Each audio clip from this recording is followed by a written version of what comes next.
राजधानी दिल्ली में कॉकरोच जनता पार्टी और छात्रों का संग्राम अब एक निर्णायक मोड़ पर पहुंच गया है।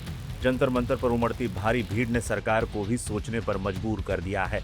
टकराव के बीच अब सुलह की सुगबुगाहट तेज हो गई है और इसकी शुरुआत हुई है आधी रात को मेदांता अस्पताल में एक हाई प्रोफाइल मुलाकात से। भूख हड़ताल के बाद गुरुग्राम के मेदांता अस्पताल में भर्ती सामाजिक कार्यकर्ता सोनम वांगचुक से मिलने केंद्रीय मंत्री जेपी नड्डा और जितेंद्र सिंह देर रात पहुंचे। सरकारी सूत्रों के मुताबिक इस बैठक में एक बहुत बड़ी सहमति बनी है।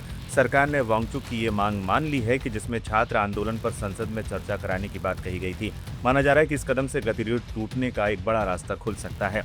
सरकार संवाद के लिए तैयार है और कहा जा रहा है कि 22 जुलाई को केंद्रीय मंत्री जितेंद्र सिंह सीजेपी के प्रतिनिधियों से मिलेंगे। लेकिन कॉकरोच जनता पार्टी ने भी अपनी शर्तें साफ कर दी हैं। सरकार से बातचीत को लेकर सीजेपी प्रवक्ता सौरभ दास ने साफ कर दिया, हम किसी भी न्यूट्रल लोकेशन पर बात करने के लिए तैयार हैं। देखिए, आज सुबह फिर से पुलिस वाले हम लोगों के पास रीच आउट किया। उन लोगों ने बोला कि जेपी नड्डा जी हम लोगों से बात करना चाह रहे हैं, तो उनके घर बुलाया। हमने सरासर मना कर दिया कि हम लोग किसी के घर नहीं जा रहे, हम लोग किसी के ऑफिस नहीं जाएंगे। जनता का दरबार यहाँ लगा हुआ है, जनता के बीच आना चाहिए मिनिस्टर्स को। अगर उनको बात करनी है तो बातचीत जंतर मंतर पे होगी। लेकिन हम भी पढ़े लिखे लोग हैं, तो हम लोगों ने सोचा कि अगर उनको डर है कि यहाँ पे कोई सिक्योरिटी सिचुएशन हो जाए, तो इससे कोई न्यूट्रल प्लेस जंतर मंतर के आसपास में हम लोग मिल सकते हैं। अभी उनसे सुनना बाकी है। एंड दूसरी बात कि ये ज़रूरी है कि सरकार का मंशा हो हमारे डिमांड्स को एक्सेप्ट करने की, तभी बुलाए। हम लोग बेफिजूल वाली बातें करने के लिए हम लोग के पास वक्त नहीं है, बहुत कीमती समय है। हज़ारों के संख्या में लोग अभी भी यहाँ पे डटे हुए हैं, पूरा प्रोटेस्ट चल रहा है, तो उसको भी संभालना है। अभी क्या बातचीत के लिए क्या डिमांड्स हैं आपकी, और क्या लग रहा है आप जो कह रहे हैं कि सरकार की मंशा, ये आपको कैसे पता चलेगा कि सरकार की मंशा है या नहीं? वो तो सरकार ही बताए। सरकार को पूछना चाहिए आप लोगों की मंशा है या नहीं। मंशा क्यों नहीं होनी चाहिए? यहाँ पे इतने दिनों से लोग बैठे हुए, इतने लाखों की संख्या में लोग आ गए थे 20 तारीख को। कल भी हज़ारों की संख्या में, मुझे लगता है भीड़ तो 40-50 हज़ार की होगी पूरे न्यू दिल्ली डिस्ट्रिक्ट में। एंड पूरे देश भर में ये प्रोटेस्ट हो रहा है। मतलब कि मीडिया को भी दिखाना चाहिए कि गोवा में, गोंडा में, मुंबई में, हर जगह ये प्रोटेस्ट हो रहा है। जयपुर में, सब जगह ये प्रोटेस्ट हो रहा है, ऑर्गेनिकली हो रहा है। तो सरकार को बताना चाहिए कि मंशा है या नहीं। अभी क्या बातचीत के लिए आप लोग जाएंगे? अगर कोई प्लेस डिसाइड होता है तो? हाँ, ऑफ कोर्स जाएंगे। हम लोग तो बातचीत ही करना चाहिए। डे 1 से बोला है बातचीत करेंगे। बातचीत होके हल हो जाए तो बहुत बढ़िया बात है। क्या क्या डिमांड्स हैं जो अभी आपको लगता है फुलफिल होगी तो प्रोटेस्ट कम से कम खत्म? देखिए, धर्मेंद्र प्रधान का इस्तीफा, 1 करोड़ का मुआवजा सारे फैमिलीज के लिए जिनके बच्चे नीट पेपर देते देते सुसाइड करके मर गए।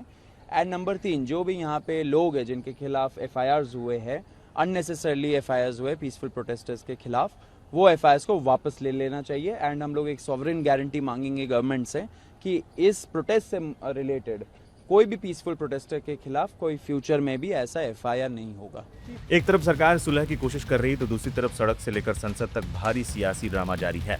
मंगलवार को राहुल गांधी और प्रियंका गांधी वाड्रा के नेतृत्व में विपक्ष ने प्रधानमंत्री आवास की ओर मार्च निकाला। हालांकि पुलिस ने उन्हें बीच में ही रोककर हिरासत में लिया। मानसून सत्र में भी लगातार हंगामा बरपा हुआ है। हालांकि सरकार फिलहाल दबाव में झुकने के बजाय शिक्षा मंत्री धर्मेंद्र प्रधान को आगे कर पलटवार की रणनीति भी अपना रही है, जिनके इस्तीफे की मांग सीजेपी जोर शोर से कर रही है। इस सियासी उबाल और जंतर मंतर पर बढ़ती भीड़ को देखते हुए गृह मंत्रालय भी एक्शन मोड में है। दिल्ली की सुरक्षा अभेद करने के लिए पश्चिम बंगाल से केंद्रीय रिजर्व पुलिस बल CRPF की 20 अतिरिक्त कंपनियां विमानों के जरिए रातों रात दिल्ली बुलाई गई हैं। महीनों से चल रहा ये गतिरोध अब बातचीत की टेबल तक पहुंच चुका है। क्या न्यूट्रल लोकेशन पर होने वाली इस बातचीत से निकलेगा कोई ठोस हल, या दिल्ली की सड़कों पर उतरेगा CRPF का पहरा? आपके इस पूरे मामले पर क्या राय है, कमेंट बॉक्स में जरूर बताएं।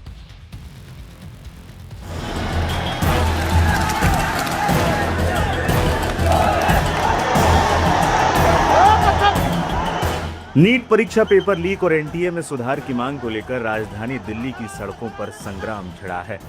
लेकिन केंद्रीय शिक्षा मंत्री धर्मेंद्र प्रधान की इस्तीफे की मांग कर रहे छात्रों और कॉकरोच जनता पार्टी को अब सुप्रीम कोर्ट से भी बड़ा झटका लगा है। बुधवार को सुप्रीम कोर्ट में इस प्रदर्शन के दौरान पुलिसिया कार्रवाई के खिलाफ एक याचिका दाखिल की गई थी। याचिकाकर्ता ने इसे तत्काल सूचीबद्ध करने की मांग की थी, लेकिन CJI सूर्यकांत ने सख्त लहजे में कहा, हमारा समय बर्बाद मत करो और अपना समय भी बर्बाद मत करो। जब वकील ने दलील दी कि छात्र महत्वपूर्ण मुद्दा उठा रहे और उनके पास पुलिस की क्रूरता दिखाने वाले वीडियो मौजूद हैं, तो CJI ने बातचीत को बीच में ही काटा और उन्होंने कहा, आपका बहुत बहुत धन्यवाद, हमें वीडियो में कोई दिलचस्पी नहीं है, हमारे पास देखने का समय नहीं है।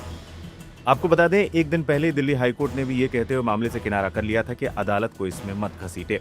मैं आज भारत देश की मेंशनिंग किया था, जिसमें भारत देश के लाखों बच्चे जंतर मंतर पर पीसफुली प्रोटेस्ट कर रहे हैं। हमारे यहाँ से शुरुआत हुई थी। हमने honourable chief justice of India से रिक्वेस्ट किया कि मेरा शॉर्ट ऑब्जर्वेशन की रिक्वायर्ड है लॉर्डशिप, और बच्चे पीसफुली तरीके से प्रोटेस्ट कर रहे हैं। पर सवाल यह उठता है कि जिस प्रकार से उस पीसफुली प्रोटेस्ट को दबाने के लिए विभिन्न प्रकार के जो पेपर लीक के मामले आज देश में चल रहे हैं, उसको प्रमोट करने के लिए जिस प्रकार से दिल्ली पुलिस ने बर्बरतापूर्ण बच्चों पर लाठीचार्ज किया है, जिस प्रकार से टीयर गैसेस छोड़ी गई है, जिस प्रकार से अनएथराइज्ड तरीके से विदाउट यूनिफॉर्म, विदाउट बैच वाले बच्चों को वहां पर यूज करके और बच्चों के साथ में लाठीचार्ज जो कराया गया है, वो भारत देश के संविधान की पूरी तरीके से खिलाफ है। इसमें पुलिस का भी लॉ का वायलेशन है और साथ में सुप्रीम कोर्ट की जो गाइडलाइन है किसी भी प्रोटेस्ट को पीसफुली करने के लिए, उसका भी कंप्लीट तरीके से वायलेशन हो रहा है। साथ में मैंने यह भी कोशिश लॉर्डशिप को समझाने की कोशिश किया है कि लॉर्डशिप, यह जो लोकेशन जंतर मंतर की है, यह location identified by the Delhi police and central government of India, और उसी में सबके प्रोटेस्ट होते हैं और पीसफुली होते हैं। पिछले 25 दिन का रिकॉर्ड देखा जाए तो बच्चों का पीसफुली प्रोटेस्ट चला है, उसमें कहीं भी कोई भी ऑब्जर्वेशन पुलिस नहीं कर सकती। पर 2 दिन पहले जिस प्रकार से पुलिस का मिसबिहेव हुआ है, जिस प्रकार से बच्चों को पार्कों में घुस के मारा गया है, जिस प्रकार से दिल्ली पुलिस के जो बड़े ऑफिसर, कई सारे IPS ऑफिसरों को मैंने देखा है कि लड़कियों को थप्पड़ों से मार रहे हैं, तो कोई डंडों से उसको पीछे से मार रहे हैं। बहुत सारे सोशल मीडियाज में आप लोग देख, निहत्थे बच्चों पर पत्थर मारा जा रहा है। पत्थरों के बड़े सारे आपने देखा होगा कि वहां पर ट्रैक्टर खड़े हैं और वो क्या कहते हैं उसको, हाईवास खड़े हैं।